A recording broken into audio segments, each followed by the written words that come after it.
Greetings, my dear viewer. You're on the channel The Price of Cheating. The channel is for those who appreciate traditional family values and condemn adultery. So be sure to subscribe to the channel. Let's get started.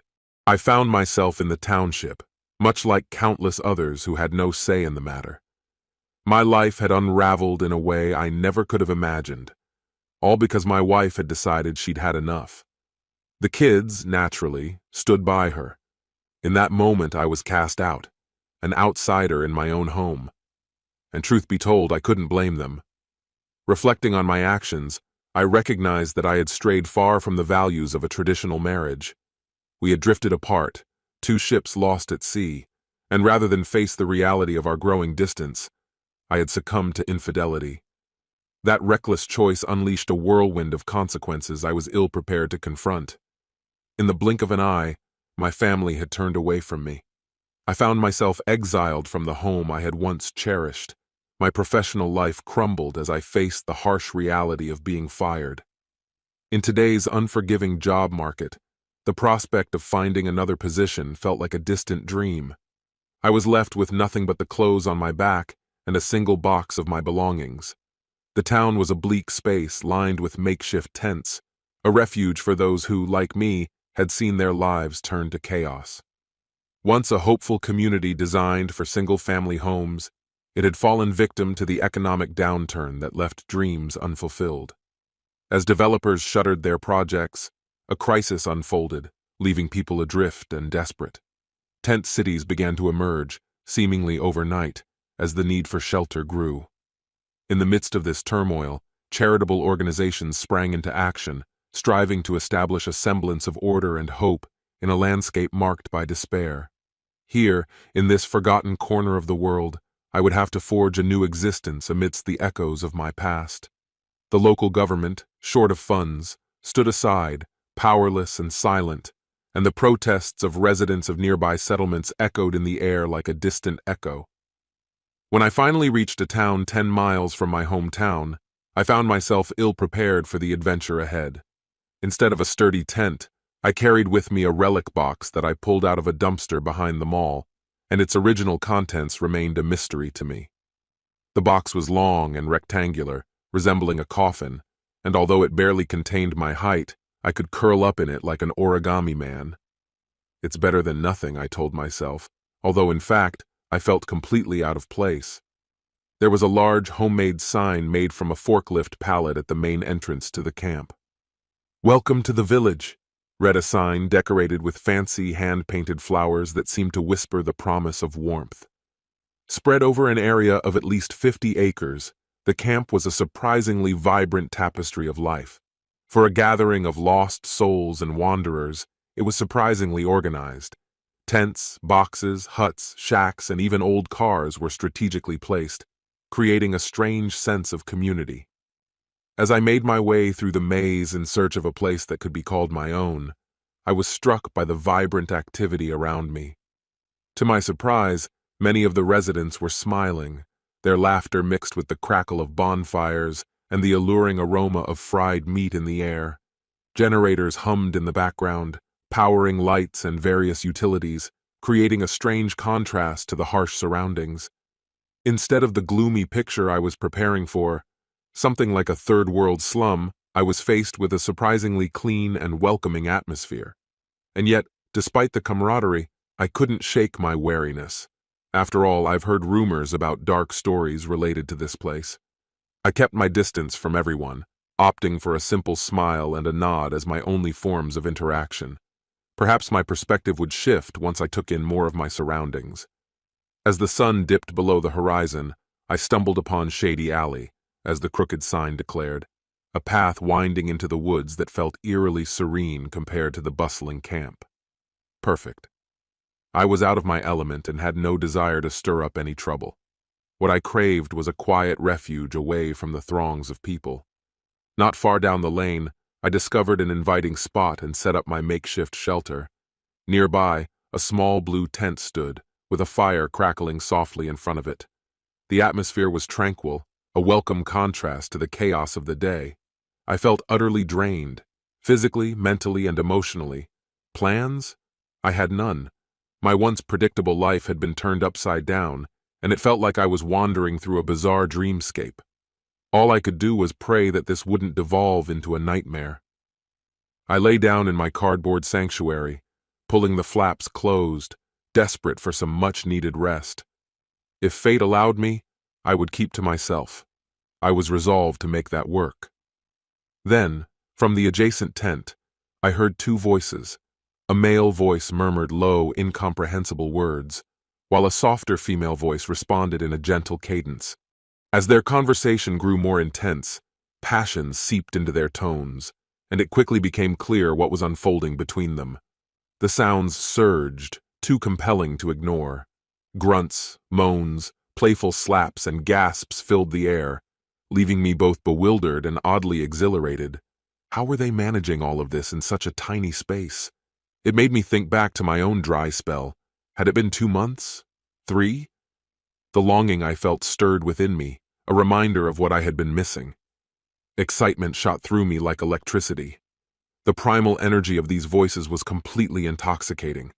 An irresistible desire took hold of me, and I surrendered to my most instinctive desires. Sheltering in a coffin-like box, I let my imagination run wild, imagining the scene unfolding in this small, bright tent. The voices grew louder, enveloping me like a siren's call. Suddenly, I heard the rustle of leaves, which seemed to be getting closer, bringing me back to reality. I froze in place, praying it was just a dream. But then a jolt, a blow against my box destroyed my fantasies, giving way to a panic attack. In my haste, I opened the doors and sat down, my heart pounding. A flickering street lamp at the end of the alley illuminated the scene with a dim light. The blue tent, clearly designed for children and not designed for the vagaries of nature, fluttered violently in the wind. A moment before, the tent had been only 10 feet away from me, and now it was pressed against my makeshift shelter, held only by my weight inside the box. "Don't even think about stopping, George." A woman's voice was coming from the tent, which was now nothing more than a nylon cocoon. The moment hung in the balance, electric and alive, and I braced myself for what was coming next. The world around me erupted into chaos as the undulating mass crashed down, engulfing me and my house in a surreal wave of confusion. A sharp pang of loss hit me as I heard the crunching and tearing of cardboard that echoed through the air. The two figures above me wrestled with an energy that seemed to defy their awareness of my presence, separated only by a flimsy layer of nylon. I could feel the heat of their breath, a furious panting that brushed against my skin, while my hands instinctively pressed against my face, searching for clarity. As my fingers grazed something soft, I instinctively squeezed, only to realize with a jolt that I had grasped a breast, large and undeniably captivating. The absurdity of the moment overwhelmed any flicker of arousal, though I would replay the scene in my mind countless times afterward. A low growl rumbled above me, intensifying the pressure that pinned me down. "Oh no, this is it," I thought. My leg was twisted at an uncomfortable angle, and an urgent prayer slipped from my lips, hoping this unexpected encounter with the neighbors would spare me from injury. The last thing I needed was the burden of medical bills or the knowledge of where to seek help. In a sudden, chaotic tumble, they collapsed onto me, expelling my breath in a rush. We gasped together, each for our own reasons, caught in a bizarre tableau. Then came the unmistakable sound of a long zipper, followed by a shuffling that sent a jolt through my body. In an instant, the weight that had trapped me vanished, leaving the nylon fabric to drift away like a ghostly veil. Dazed, I lay there holding my breath, struggling to process the whirlwind of sensations. As the fabric slipped from my face, I blinked up at two naked figures silhouetted against the dim light, their glistening bodies shimmering with an almost otherworldly glow. I could only imagine the shock frozen on my face, caught in this surreal moment. My world was turned upside down, the house lay in ruins, my leg throbbed with pain, and I found myself an unwitting spectator of a couple of naked feasters. What an unexpected welcome! The man among them held out his hand with a charming grin. I hesitated, but before I knew it, he lifted me off the ground. A sudden change in weight pierced my delicate leg, and both of them instinctively reached out to support me. There was an unmistakable scent of desire in the air around us, enveloping me like a warm blanket and igniting a spark deep inside that I desperately tried to ignore. And then Kelly appeared. She flashed an embarrassed smile that could melt glaciers. I apologize for, well, the circumstances. As my eyes adjusted to the dim lighting, I couldn't help but notice the playful sparkle in her gaze. Kelly couldn't have been more than 30, wild dark hair framing her alabaster skin. Her body was an alluring masterpiece. Her curves seemed sculpted by gods, and her breasts practically demanded my attention. I tried not to be tempted, but it wasn't an easy battle.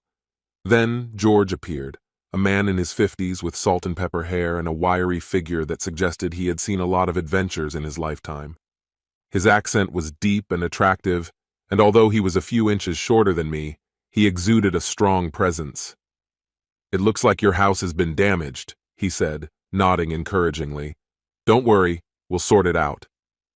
After what seemed like an eternity, I was finally able to stammer, "I'm Michael."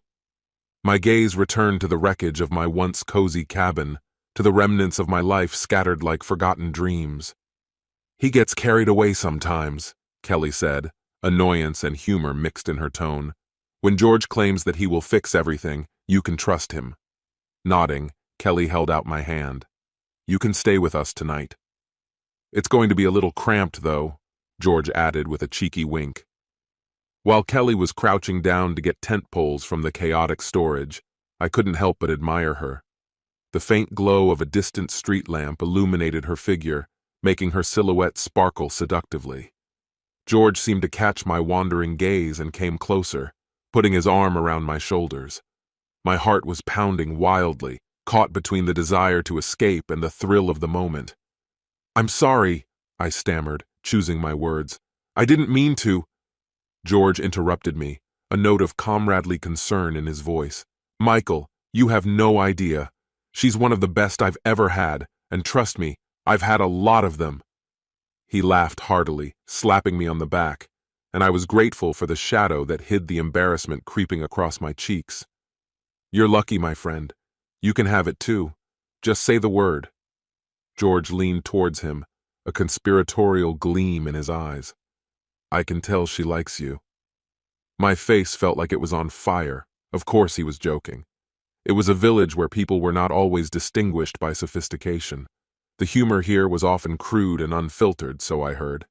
I giggled nervously, not knowing whether to take him seriously or not. Catching George's eye, Kelly raised her head and began to fold the tent, a playful grin dancing on her lips. Rolling her eyes dramatically, she smiled apologetically and plunged back into her work. "Another pole broke, honey," she exclaimed, her tone light despite her disappointment. "It looks like we're going to have to figure something out, and let's not forget about Michael."